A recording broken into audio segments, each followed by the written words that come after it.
Welcome to episode 26 of the Growing Space podcast and happy official first day of spring. You guys, we have closed the chapter on the winter season and we have opened the door to the spring season officially. Happy equinox. Today, I am just so excited for so many things that are headed our way this growing season and the summer and the fall and all of the amazing plants that we're going to grow this year that we get to eat. It's such an exciting time of year.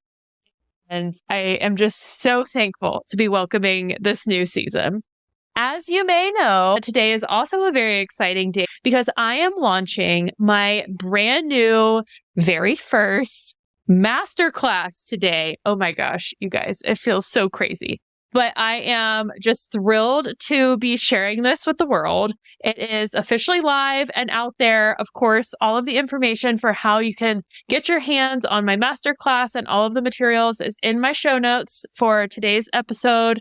My masterclass is called The 6 S's to Success. There are 8 self-guided modules of information, plus so many downloadable resources from me. I mean, this is really like the full mental download of information that I can provide over my 10 plus years of being a farmer, my 7 years of business ownership, my 6 years of teaching classes, covering this material.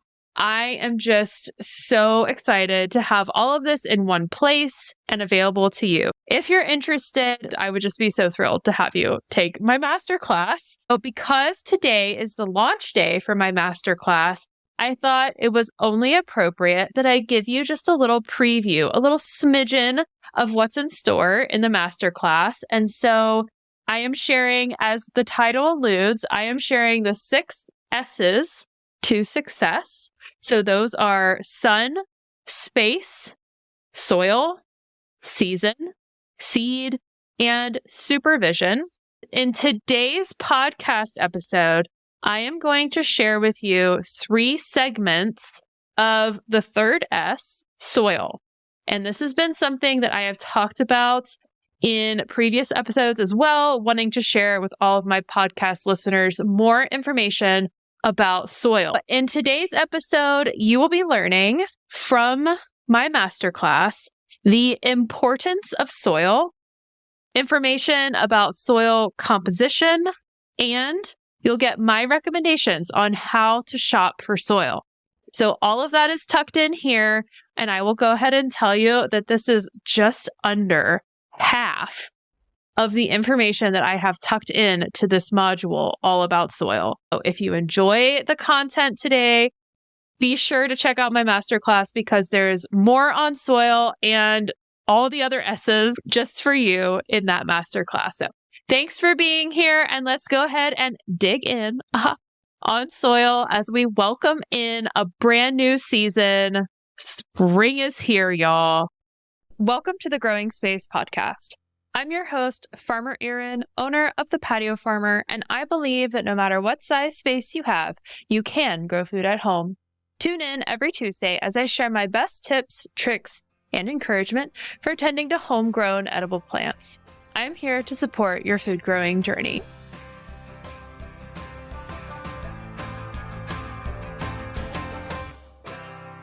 The Growing Space podcast is sponsored by Plant Club by the Patio Farmer. Plant Club by the Patio Farmer is a monthly subscription service I started in 2020. It's a membership-based opportunity to take your growing journey to the next level. With 4 different membership options, you get to decide the amount and kind of support that's right for you. All Plant Club members receive access to my online community through a platform called Circle. Having access to this platform allows members to share pictures, ask questions, celebrate harvests, and get to know each other. All Plant Club members also have access to free seeds each month, along with information on how to plant and tend to their crops, with seeding instructions and downloadable resources from the Patio Farmer's Resource Library. Membership starts at just $14 a month. Join Plant Club today by visiting my website, thepatiofarmer.com/membership.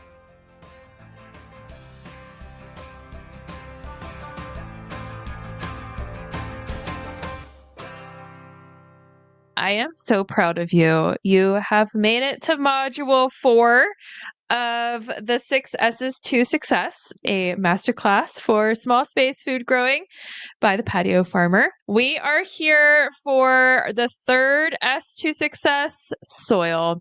This is one of my all-time favorite subjects. And I just love talking about soil. So I'm really excited about this module and to share all of the magic and wonderful things about soil with you today. So we are going to go ahead and dig right in. Get it? Dig in. Right? Okay. Anyway, enough of those silly antics. Let's talk all about soil, our third S to success. Well, maybe not totally done with the silly antics, but it's true. Soil is alive. And according to the Soil Science Society of America, just a little aside, as a plant person, I love that there is a Soil Science Society of America. They define soils as complex mixtures of minerals, water, air, organic matter, and countless organisms that are the decaying remains of once living things. There's a lot going on in our soil, and there's a lot that our soil holds, and so many things that it does for us. It's really kind of an incredible little organism. And yes, I said organism because soil is alive. So, why is soil so important? What all does it do? First, it provides a habitat for organisms like earthworms, among many thousands, maybe even millions of other organisms. Also, look at how cute that little earthworm is. I'm obsessed. I love worms. Soil is important because it provides a habitat for organisms. Soil also recycles waste products and filters water. It's really important that things are able to move freely through our soil. Fourth, it serves as an engineering material, which I always feel like this component or this function of soil is the most like mysterious or a bit of a head scratcher. Like whenever I say it serves as an engineering material, I just imagine people thinking like, how does it do that? Don't worry. That is what we're going to cover here in a second. And it's pretty cool. I love it. And then fifth, soil provides a medium for plant growth, which of course is why we're all here today and part of this masterclass, because we want to grow successful plants at home. So an ideal soil is going to have 45% mineral. So this is your weathered rock composition. This includes things like clay, sand, loam, silt. It's a lot of the physical material that we actually see when we look at soil and what we think of as being soil. But actually, an ideal soil will also contain space for 25% air and 25% water. That's 50%. 50% of your soil, overall soil volume, should allow for the transfer of air and water between particles. That's pretty decent. That's a lot of space. Then 5% of your overall soil composition should be organic matter. Now, organic matter, of course, is the remains of plants and animals in the soil. This is also where a lot of organisms live. This is also what a lot of organisms eat, including earthworms, including insects, bacteria, fungi, and some animals. Here is what I think is the coolest part about soil and how soil works. And this speaks to that fourth function of soil, how it serves as an engineering material. Are you ready? It's so cool. As organic matter is breaking down in the soil, it produces carbon dioxide. The carbon dioxide then mixes with the water that is in the soil, and those two together form a weak acid. And then that acid is able to react with that mineral content, which is in the soil. That is where a lot of plant nutrients are bound up. They're unavailable to the plants when they're bound up in that rock. But when there's that weak acid interacting with that mineral content, they're able to release those nutrients to be used by the plants. It's so cool. And then, of course, once the plants grow and thrive and produce lots of tasty harvests for you, it is time for them to die back, return to the earth, and turn into, ready? Organic matter. And then the whole process just perpetuates itself. It is so cool. It's a complete circle. Plants are amazing. Soil is awesome. Hoorah. How do I know what a good high quality soil is going to be for my space, in particular, my containers, or even to use in my raised beds? Don't worry, I've got some tips, and here they are. So the first thing that you want to do when you're shopping for bagged soil is you want to look for naturally derived nutrients. You want something that on the packaging, on the branding, it reads all natural or organic. What this is telling you, what this is telling the consumer, is that the nutrients that are found in this blend of soil, because of course, bagged soil is an engineered product, like it's blended and it's mixed intentionally. And if you find one that reads that it's organic or all natural, what that is telling you is that that soil does not contain artificial or chemical nutrients in the mix.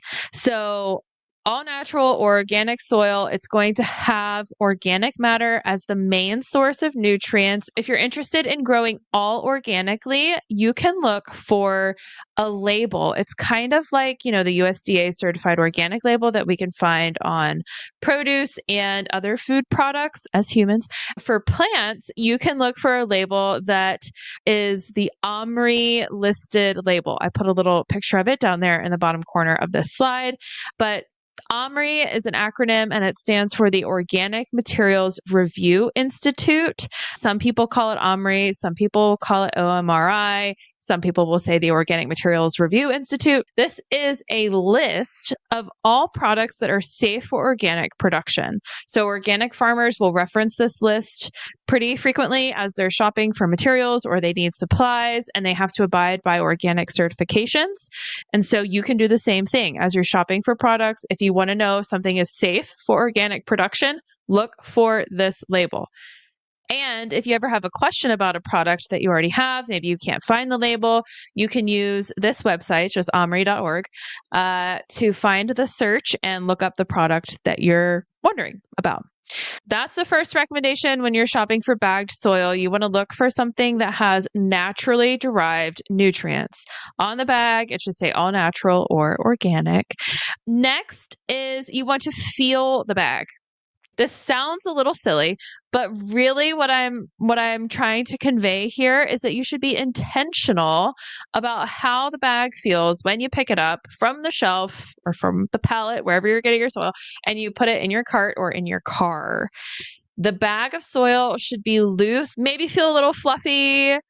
It should move a little bit when you pick it up. It should give a little. If you pick up a bag of soil and it feels like a solid compressed brick of soil, do yourself a favor, take it out of your cart, unload it from your vehicle, put it back on the shelf, make a return, because that soil is over time not going to be a great soil for you. Remember, ideally, you want 25% air and 25% water in your soil.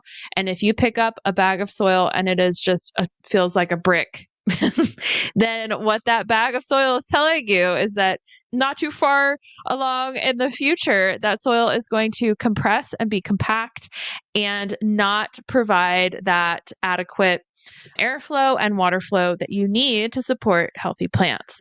So feel the bag, embrace it, be intentional about how your soil feels before you get it home. And then also check the price point. Your soil is an investment in your growing space, okay? It is an investment. If there is one thing to splurge on, in my opinion, one thing to splurge on, it is your soil. Choosing a high quality soil that is trusted, tried, and true, full of excellent nutrition, organic matter to boot. I would say that you should expect to spend somewhere between $15 and $25 for a 2 cubic foot bag of high quality potting soil. Okay. Now that sounds like a lot, but again, we're looking for high quality organic matter in our soil. That's what's going to imitate a native soil, a happy, healthy native soil, the best for us. And we want the best for our plants. So invest a little bit extra in your potting soil. And if you have a smaller space, that means you won't need to buy as much soil. I will also say that doesn't mean that there aren't high quality soils that are outside of this price point range, but this is a good ballpark to use as you're referencing or shopping yourself. My two favorite bagged soils are these two right here. First is Happy Frog potting soil. This soil is so heavenly. It smells, y'all, it smells so good. It is super fluffy. I have never once had an issue with a bag of Happy Frog potting soil. I have had issues with other soils, not these two. These two have always been steady, tried and true soils for me, never let me down. But Happy Frog potting soil, it has tons of great drainage.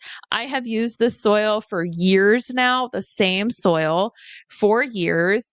And it is still like just as light and as fluffy as the first day I bought it. It's incredible.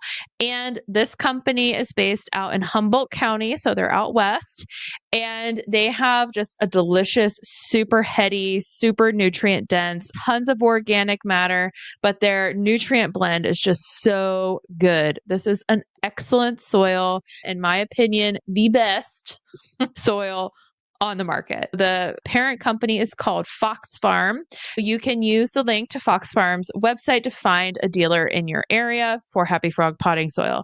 There's one retailer in the Charlotte area that sources and sells Happy Frog potting soil. And I'll give a little shout out to my friends at American Beauty Garden Center. It's on Independence Boulevard, and they sell Happy Frog potting soil. American Beauty Garden Center is primarily a hydroponic supply store, which hydroponics is growing food without soil. It's always a little ironic that I go to a hydroponic supply store to buy soil, but this is like top of the line, super good stuff. And people who grow hydroponically are always looking out for highest quality nutrients. So any soil that you buy from a hydroponic supply store is going to be top of the line. If you are not in Charlotte and you want to purchase some Happy Frog potting soil, you can use that link there.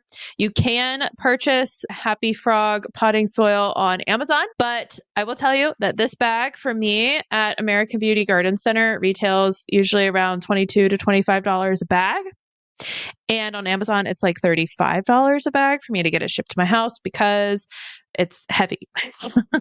Plus, you should always, always, always support a local business when you can. I say that as a local business that also supports local businesses. It really makes a huge difference having the support of the community. So find a dealer for your Fox Farm and support them. My second favorite bagged soil, and this is going to be specific to the Charlotte area or the Southeast, maybe a few other outliers. Daddy Pete's potting soil. This company is based in Stony Point, North Carolina, which is just a little north of Charlotte. And they put out this delicious organic blend of potting mix that is absolutely wonderful. It is a little bit more affordable. So this bag of soil, I usually pay about $15 a bag for. And it's also fantastic. Tons of great nutrients, tons of organic matter built into this blend. And you can use this in pots. You can use this in raised beds. You can use this even in the ground as like a native soil amendment if you would like. Before we move on to bulk soil, because I have some recommendations for you there as well. I do get asked a good bit about what the difference is between potting mix, potting soil, raised bed soil, topsoil, garden soil. Like, what are all these different kinds of soil? And I will say, for the purposes of our conversation here today, there is a little bit of a hierarchy of soils that I would recommend. And to a certain degree, it depends on where you are going to be using this soil. You can always go up in the hierarchy, but I would not recommend going down in the hierarchy.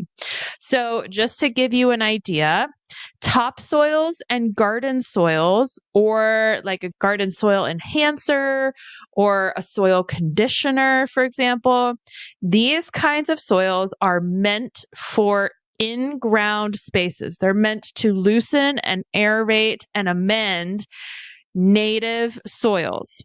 These are not products that you would want to use in a raised bed, and even more so, you would not want to use these in a container. These are not going to be supportive in any other environment other than amending a natural soil, an in-ground soil.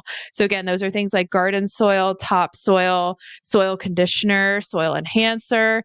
Any of those are meant for in-ground growing. Then there's raised bed soil, which of course is great for raised beds. So you could use that to fill a raised bed if you would like. Then we have potting soil. Potting soil is great for pots. Of course, you can also use potting soil in raised beds, and you can also use potting soil in ground to amend your native soil. Then there's potting mix. Potting mix is different from potting soil, only slightly. So potting mix generally has more ingredients built into the mix that help with drainage and airflow. Potting mix and potting soil can really be used interchangeably. You can also use those in raised beds and in the ground. So hopefully that's helpful with decoding how to shop for bagged soil and what those different soil types mean. Moving on, and we're going to talk about bulk soil. Now, if you are like sitting there doing the math on all of the new spaces that you want to build and install to grow food, and then you're also thinking about like, oh my gosh, I'm going to spend a small fortune on soil. If you're going to put in 2 or 3 4x8 raised beds, then maybe getting bulk soil delivered to you will be helpful, beneficial. As you are shopping for bulk soil, you'll most likely have to go to a landscape supply company in your area. Now, when you're doing your research, be thorough. Ask them questions. Ask them what comes in the mix. Do you have a list of ingredients that I can look at? Tell them how you're going to be using the soil. Say, I want to be growing vegetables in raised beds in my backyard. Is this the right soil mix for me? If you want to be growing all organically, you can say, I want an organic soil. Do you have that? But seriously, do your research, because some soils that you can get in bulk are blended differently and have different ingredients. And some of these are not super supportive for your plants. Ingredients that are really good, like green lights all the way. If you hear these ingredients, would be things like mushroom compost, an aged cow manure or another aged manure product, pine bark fines, sand, permatil. Permatil kind of looks like gravel, but it's not gravel. Permatil is a great substitute for perlite, which are the little white stone pebbly things that you usually see in potting soil and potting mix. I always get asked if that's plant food, and it's not. It's just perlite. It's great for drainage. Things that you would want to maybe avoid, or, maybe shop around some more. If you hear that the bulk soil contains clay and even like topsoil, screened topsoil is okay as long as it has those other ingredients in it, but you don't want any clay in your soil. If you wanted to grow in the clay and you live somewhere with a native clay soil, you would just grow in the clay, right?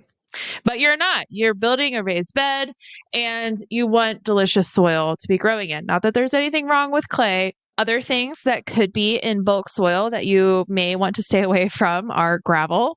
It's usually just used as like a bulking agent, but you don't need to be putting gravel in your raised bed. And then this one can be a little controversial, but sometimes county solid waste facilities will offer compost. Just be conscientious of knowing as much as possible where the materials that you're putting into your raised beds, where you're going to be growing food that you're going to eat, are coming from. I have several clients who have used county compost in the past, and it's about 50-50 if it works out for them or if it doesn't. Remember, your soil is an investment in your space. Don't go for the cheapest option. If you can invest a little bit more, you will absolutely get out of your soil what you put into it. 100% believe that. So there you go. Now, I will also just remind you that bulk soil is usually sold by the cubic yard, which is 27 cubic feet. So just keep that in mind as you are looking to order. One of my favorite bulk soil companies to use here in the Charlotte area, and they also work across the Southeast, is a company called Soil 3. And their website is just soil and then the number 3.com. They have an Omri listed bulk soil veggie mix. It's divine.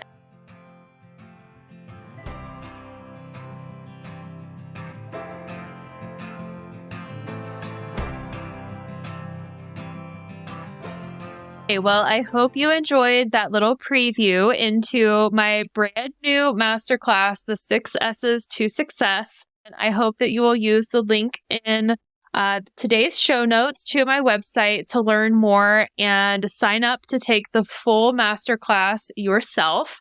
There's tons of information packed into my website, thepatiofarmer.com/masterclass. Quick reminder before we close out today, please send me your questions for growing this spring. Next week, I am going to do an episode where I answer all of your questions. So as you have them, as you're starting to plan your space and get things in the soil, feel free to send me questions to thegrowingspacepodcast@gmail.com. Again, it's just thegrowingspacepodcast@gmail.com. And there's no such thing as a silly question. I love answering questions. So as you have them, just send them over to me. Again, thegrowingspacepodcast@gmail.com.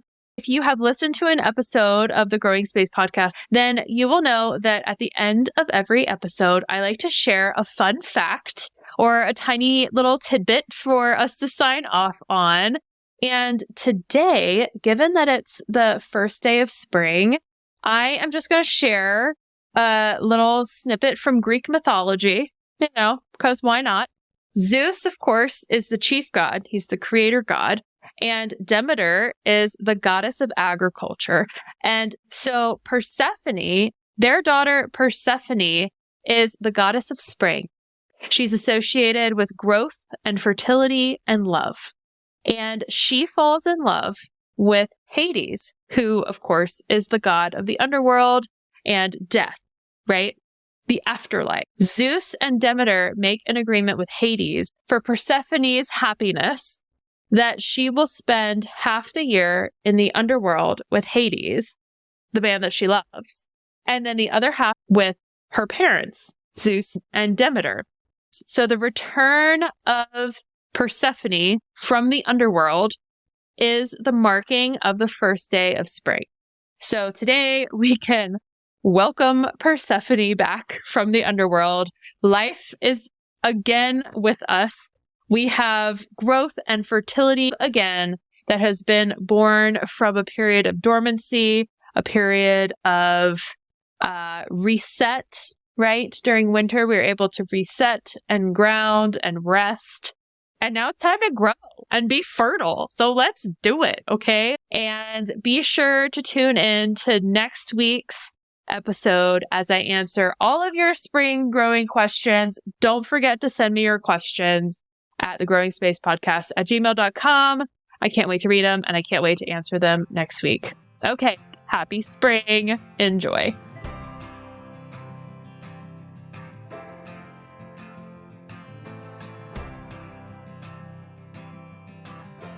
Thanks again for tuning into this week's episode of the Growing Space Podcast. I hope that you learned something new and that you were able to take this new information home with you and implement into your growing journey and into your growing space. As always, I am here to support you and your food growing journey. If you'd like to learn more about the different services and resources and membership programs that I run through the Patio Farmer, please check out my website, thepatiofarmer.com. You can also follow me on social media. I am on Facebook, Instagram, and oh my gosh, most recently, TikTok. Wow. I know. Here I am. Patio Farmer is on TikTok. It's very exciting. If you enjoyed today's episode, please give it a like or a rating or a review if you want. Maybe share a little comment about your favorite part of the episode. Share it with a friend. The more interactions I get with my little podcast online, the more I'm able to help people just like you in their food growing journeys. As always, thanks for being here, and I will see you again next week.